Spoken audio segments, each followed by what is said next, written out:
So, some people might have bacon, eggs and beans and toast for their breakfast, right? Or, I don't know, waffles with berries, Cocoa Pops, a sad, simple banana. And sometimes people just go for oats. And I mean just oats. No raisins to make them more exciting. No sugar or cinnamon to spice things up. Just plain old oats. And the colour says about as much as the taste. It's bland. And that's what episode 1 and 2 of The Rings of Power Season 2 feels like so far. It's very mid, which, in fairness, is better than being bad, but I wouldn't say it's great either. And despite the third episode being out, I was happy to call it there for the evening with episode 2, which might say everything you need to know. Episode 1 focuses on the elves, Sauron, and the wizard with the half feet, or half foots. Sure.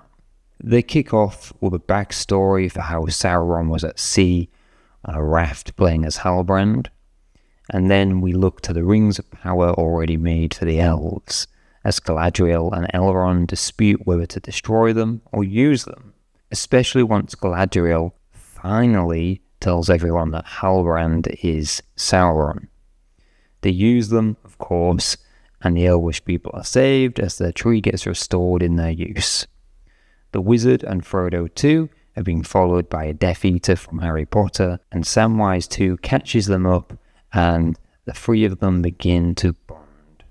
Episode 2, on the other hand, reintroduces the Durins and Celebrimbor back into the fold, showing the plight that the dwarves are going through due to Mount Doom going off in Season 1, as well as setting up how Sauron intends to manipulate our dear old Celebrimbor into making more Rings of Power in his new fancy forge.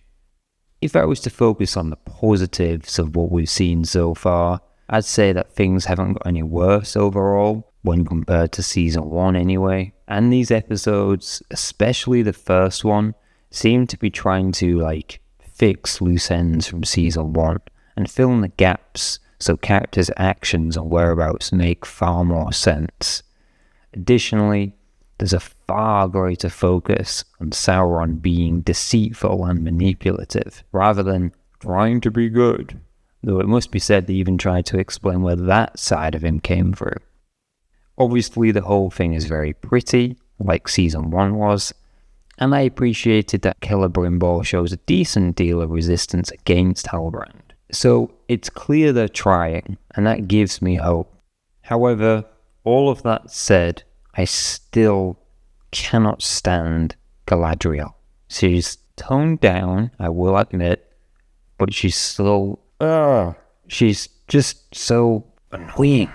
For example, when the High King of the Elves pressed her into telling him who Halbrand is, she was still trying to keep it a secret that he was Sauron. And I just don't understand why. You've been hunting him for 1,000 years. He killed your brother. He's the number one evil that can, harm your people.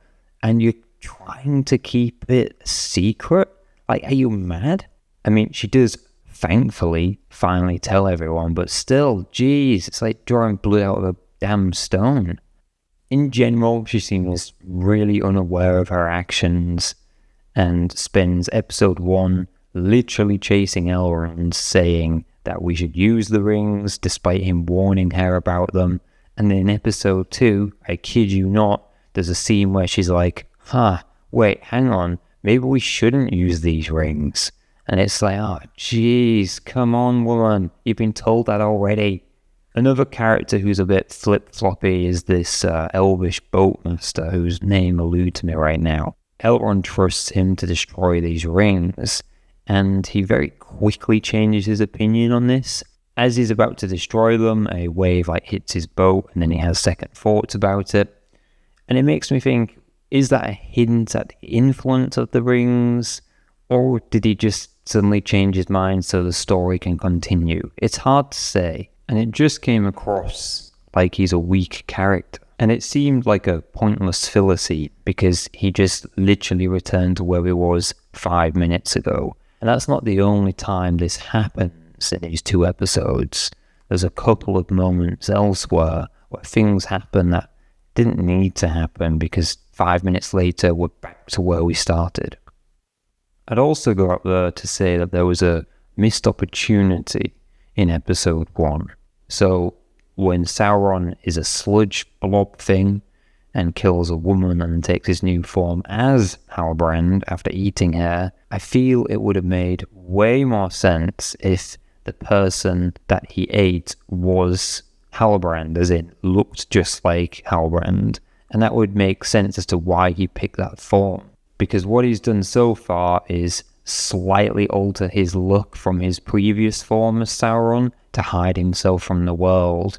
When I'm thinking, if you can change how you look with a click of your fingers, sure, you change like your skin tone, you change like your eye color, you change so much about yourself, like your sex and everything, if you wanted to truly hide. But actually taking the form of someone you've eaten might make more sense. I don't know, it's a minor point and really not that big a deal.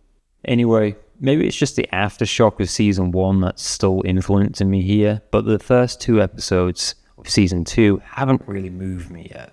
Maybe now that they've ironed out a lot of the creases that season 1 caused, they can start ramping things up and making it their own again.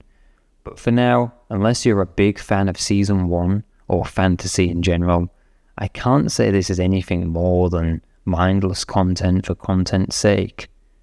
Sort of like this video, I guess. Anyway, that's me. Catch you later.